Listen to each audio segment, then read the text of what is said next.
네, 반갑습니다. 저는 지금은 지방시대위원회에서 또 지역문화관광 전문위를 지금 맡아서 활동을 하고 있고요.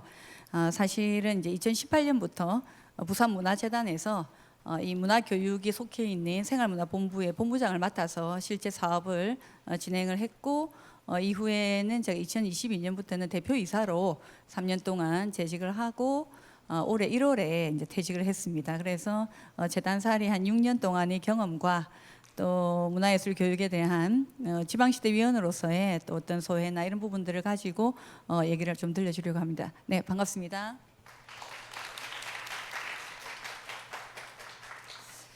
사실 이제 지방시대 지방시대 하지만 지금 서울에서 우리가 이런 행사를 하면서 지역 얘기를 한다는 게 상당히 좀 어렵습니다. 왜냐하면 이제 이 행사를 저희가 지역 중에서도 가장 멀고 험하고 인구가 적은 예를 들면 진도, 제가 지난주에 진도를 다녀왔거든요. 진도 인구 28,000명입니다.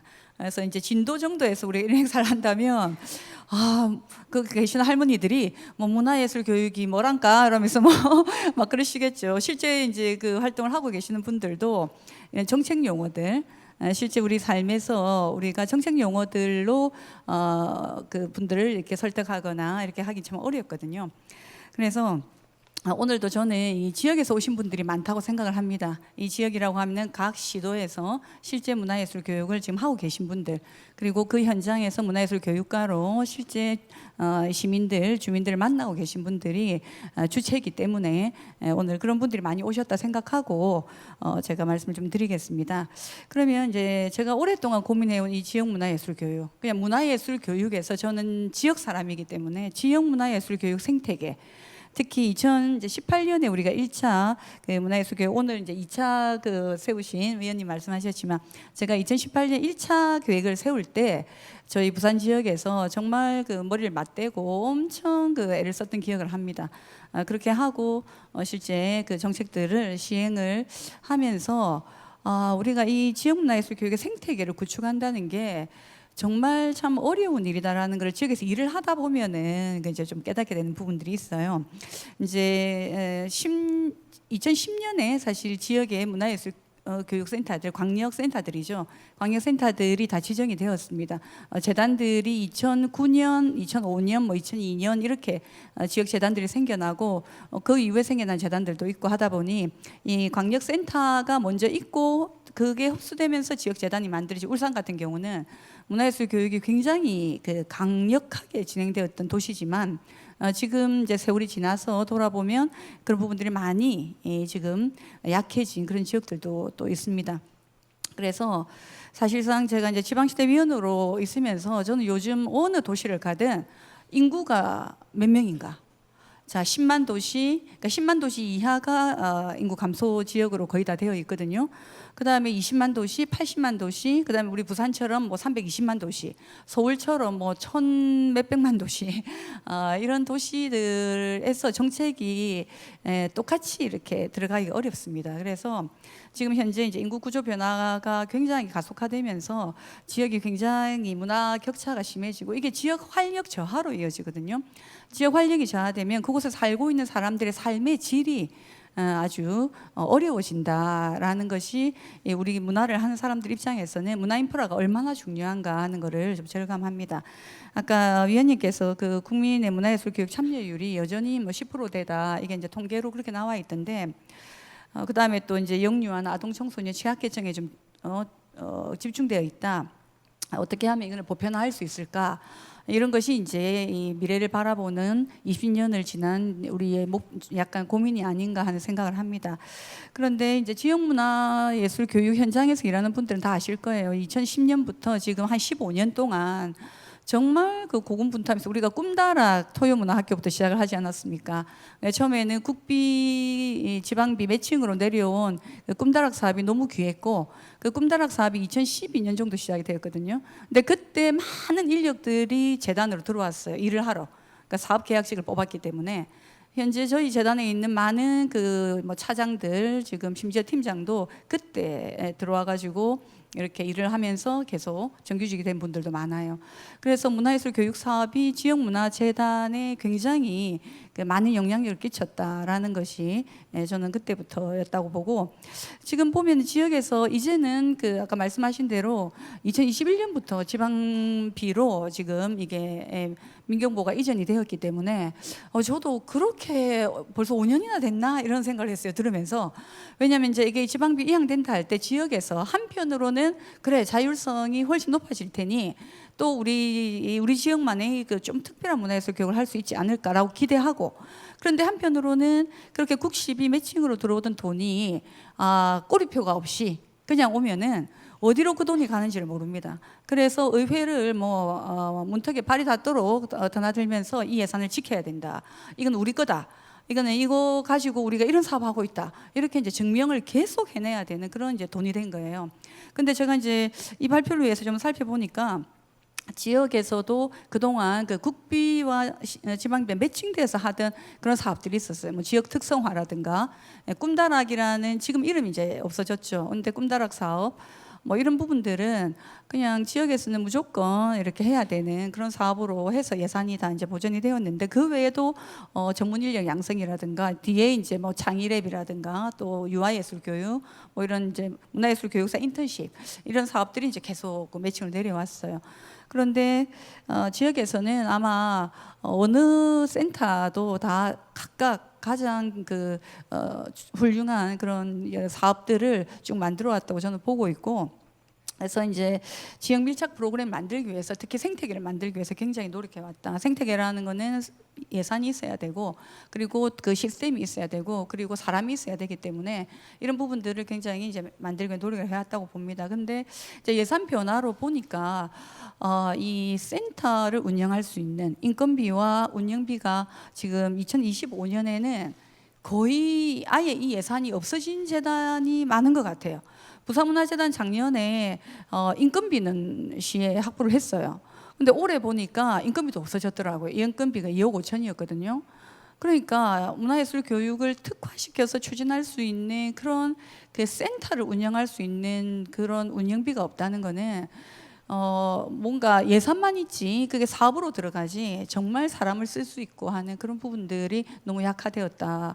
이런 부분들 굉장히 조금 고려가 돼야 되겠다 싶고, 특히 인구 감소 지역이 지금 89곳입니다. 행안부에서 나온. 근데 그 인구 감소 지역 중에서 경상권이 26개예요. 기초지자체가. 그다음에 전라권이 26개예요. 그러면 89개 중에 52개가 경상 전라에 다 모여 있어요. 그리고 가만히 생각하면 가장 수도권에서 멀어요.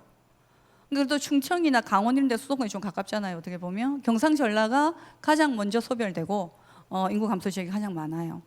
그럼 이런 상황에서 어떻게 본다면은 또 기초문화재단들이 116개가 있어요. 광역재단 17개가 있지만 오늘 기초에서 오신 분들도 있겠지만 기초문화재단이 116개인데 그 중에서 25개가 축제나 관광 이름이 붙은 재단이에요. 광역은 4개가 붙어 있어요. 그럼 무슨 말이냐면 이제 재단도 계속 변화를 겪는 거죠. 통합되고 그다음에 어떤 기관하고 같이 합쳐지고 이러면서 특히 기초재단들은 이런 문화예술 교육을 정말 기초재단이 해야 되는데 예산이 없어요. 왜냐하면 뭐 시설 운영하고 축제하고 그러면 끝이에요. 그러다 보니까 광역재단에서 기초를 다 아우를 수도 없어요. 저희 부산도 17개 구군이니까 문화예술 교육 축제를 한다. 그러면 서로 여기 와서 하라고 난리예요. 의원들은 뭐 자기 구에 와서 하라 해가지고 작년에 다대포에서 했어요. 맨날 이제 우리가 다른 곳에서 하다가 이제 뭐 그런 식으로 사실상 광역의 재단이 기초로 다 내려가기 어려워요. 이런 여러 가지 어려움에 기초가 직면하고 있다라는 말씀을 좀 드리고 싶고, 또 꿈의 예술단 그 말씀을 좀 하셔서 제가 예술고 시아학교 사업을 정말 오랫동안 그 컨설팅도 하고 현장도 정말 많이 가봐서 이 예술고 시아학교가 지역을 살리고 공동체를 회복하는 그런 역할을 정말 많이 했거든요. 근데 이번에 꿈의 예술단 사업을 보면서 오래된 그 꿈의 오케스트라, 그 다음에 무용단, 극단까지 해서 이게 어쩌면 지역을 살리는, 왜냐하면 지역에 아이들이 없으니까 이게 출생률 저하로 아이들이 없는데 그 아이들을 위한 어떤 그 프로그램으로 이게 작동을 하지만 그 아이들 뒤에 어른들이 한 3-4명씩 있는 거죠. 아이 한 명에 보통 한 서너 명 있지 않습니까? 그러면은 그 어른들을 다 묶을 수 있는 사업이다. 어떻게 보면 꿈의 예술단이 그렇게 해서 기초재단뿐만 아니라 기초문화공간들이 또 이 사업에 지원을 하고, 그래서 정말 열악한 기초들 를 살릴 수 있는 이 꿈의 예술단 사업이 되었으면 좋겠다라는 그런 좀 희망을 좀 가져옵니다. 그렇게 되지 않을까 싶기도 하고요. 그래서 제가 두 번째로, 제가 지방시대위원회에 있다 보니까 이제 문화특구를 계속 다니고 있습니다. 문화특구는 지역문화예술교육정책과 사업이 아닙니다. 이건 지역문화정책과 사업이고 문화예술교육과 사업이 아니거든요. 그런데 이 문화특구가 이제 대한민국 문화도시라고 해가 13개가 뽑혔어요. 기존에 1차에서 5차까지 도시가 24개입니다.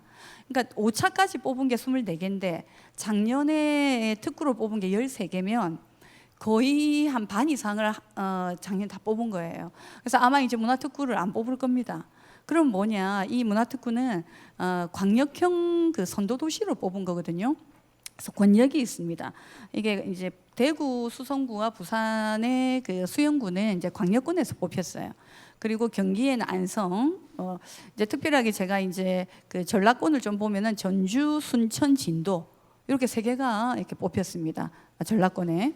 강원에는 속초시 하나밖에 없어요. 근데 어쨌든 전국에 다 이렇게 빛처럼 이렇게 딱딱딱딱 분포가 되어가 모든 그 광역의 기초시를 문화특구로 지정을 했어요. 근데 문제는 왜 그렇게 지정을 했느냐?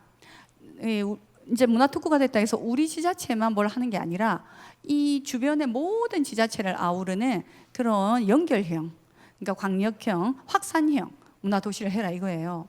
그러면은 4가지 사업을 꼭 해야 되는데, 그중에서 문화예술 교육과 굉장히 연관이 있는 거는 문화향유 프로그램을 개발하는 거예요. 그리고 문화 공간을 조성하는 겁니다. 근데 문화향유 프로그램을 개발할 때 예전에 그 지역문화진흥원에서 했던 사업들이 있죠. 생활문화 활성화 사업들, 생활문화 동아리 지원 사업들, 생활문화 축제 지원 사업들. 그러니까 이런 사업들이 문화도시 사업 안에서 전부 주민 사업으로 다 들어가 있어요. 그런데 그 안을 조금만 더 들어가 보면 그 사업 안에 전부 다 문화예술 교육을 하고 있어요. 제가 영도구가, 부산의 영도구가 1차 문화도시로 올해 졸업을 했습니다. 졸업을 했는데 그 영도구가 정말 그 소멸, 우리 부산인데도 그 인구 감소 지역이에요. 근데 그때 문화 공간을 많이 만들었습니다. 많이 만들고 도시센터에서, 그리고 문화 인력들을 많이 훈련을 시키는데 가장 핵심적으로 주력했던 게 문화예술 교육 프로그램들이었어요. 그래서 우리 부산에 정말 재단과 함께했던 많은 문화예술 교육 단체들이 다 영도로 몰려가가지고 영도에서 그 사업들 다 했어요. 그래서 이렇게 지금 들여다보니까 문화특구의 사업들이 정말 문화예술 교육 사업과 너무나 밀접하게 관련이 있고, 우리가 이걸 꼭 이용했으면 좋겠다, 꼭 활용했으면 좋겠다, 이용이라보다는 꼭 활용했으면 좋겠다. 그래서 특히 이제 13개 중에 아까 통영 나왔죠. 통영에 오신 분 아까 상을 받으시던데, 통영이 꿈의 오케스트라라고 정말 유명한 도시입니다. 근데 이번에 문화특구 받으면서 앵커 사업이 뭐냐면 아동 청소년 시민들 1인 1학기입니다. 그러니까 이제 뭐 한 학교의 1인 1학기가 아니라 시민 1인 1학기고, 시민 오케스트라, 뭐 동네 오케스트라, 하여튼 뭐 음악의 도시인데 오케스트라의 도시로 만들겠다. 이거예요. 그래서 제가 너무 통영답다. 통영이 그동안에 꿈의 오케스트라 또 국제음악제 이것들을 잘 살려서 문화특구를 하려고 하는구나. 그러면 성공할 수 있다. 제가 이런 생각을 했거든요. 그래서 그 안에는 문화예술 교육이 뿌리를 내리고 아주 기본이 되어 있다. 그다음 제가 이제 진도를 갔는데, 진도가 그 민속의 섬, 그러니까 뭐 아리랑이라든가 뭐 농악이라 이런 거를 가지고 이번에 문화특구가 되었어요. 그래서 뭘 하느냐면 전국에 누가 오더라도 마스터 클래스를 연다는 거예요. 명창이나 뭐 이런 분들을 모셔가 그래서 계속 그 가르쳐 주는. 이건 문화예술 교육이거든요. 그래서 제가 진도하고 통영 정도는 정말 문화예술 교육 도시라고 해도 되겠구나, 이런 이제 생각을 했었고, 실제 전주가 문화예술 교육 도시로서 굉장히 잘하고 있습니다. 근데 이번에 전주가 또 문화특구가 되었어요. 그래서 이런 도시들의 그 특구 전략, 과 잘 연계하면 참 좋겠다는 생각이 들었고 또 특구 중에 지방시대위원회에서 하는 교육발전 특구가 있습니다. 근데 그 교육발전 특구를 문화특구와 같이 받은 도시들이 많아요. 그 중에 충주가 있는데 충주는 이번에 국악으로 이걸 받았어요. 그러니까 국악하시는 분들은 충주에서 무슨 사업을 하는가 한번 눈을 이렇게 탁 보시면 좋을 것 같아요. 그래 국악도시 충주 이렇게 됐는데 거기에 그 사업 안에 뭐가 있냐면 꿈의 무용단도 하고 꿈의 극단도 한대요, 그 도시가. 그래서 그거 연계해서 예산을 엄청 그 가외의 그 특구 예산을 많이 넣어놨어요, 거기에. 그러니까 이 진흥원 예산 말고. 그래서 그런 어떤 부분들도 저희가 살펴보면 좋겠다 하는 생각이 좀 듭니다. 네, 뭐 대구 수성구도 마찬가지고요. 그래서 이제 조금 마지막으로 정리하자면 부산문화재단은 일찍 사실 제가 18년도부터 이 일을 했는데 이 생활문화 사업과 문화예술 교육 사업이 이렇게 이제 만나야 된다. 이게 따로따로 가가지고 팀도 다르고 그 뭐 재단 안에서도 칸막이 때문에 사업이 다르고 이러다 보니까 그래서 사실은 작년에 저희가 예술이 지역사회의 문제를 해결하다라는 큰 주제를 가지고 이 문화복지사업 혹은 문화 이 공유사업을 하는 이 생활문화사업팀하고 문화교육팀 사업이 이 컨벤션을 열었어요. 사회참여예술 컨벤션. 거기에 이제 영남권에서 다 오셨는데 이 행사를 열게 된 이유는 돈이 모자라서였습니다. 이게 이제 교육팀 예산이 의회에서 갑자기 30%가 삭감이 됐어요. 그 왜 삭감이 됐느냐? 이유 없이 뭘 뒤져보다가 이 사업은 아무도 모를 것 같으니 그냥 의회에서 잘라도 되겠네. 뭐 이러면서 뭐 그냥 우리가 대비할 시간도 없이 30%가 다 날아가 버렸어요. 그래서 돈이 없으니까 협력을 하더라고요. 옆 팀도 돈이 없고 교육팀도 좀 돈이 없고 이래서 같이 그 축제 나눠 할 거 모아가 하자 이렇게 했는데 사실 굉장히 효과가 컸습니다. 여기에서 돌봄, 치유, 그 다음에 뭐 생활문화 모든 거를 한 자리에서 저희가 작년에 이렇게 해봤거든요. 해보니까 다 통하고 이 단체가 그 단체고 저 단체가 이 단체고 이렇게 해서 다 어우러져서 좀 넘나드는 그런 경험을 했습니다. 그래서 이제 그런 부분들이 저는 다른 지역으로도 조금 넘어갔으면 하는 그런 생각입니다. 네, 이상 마치겠습니다. 감사합니다.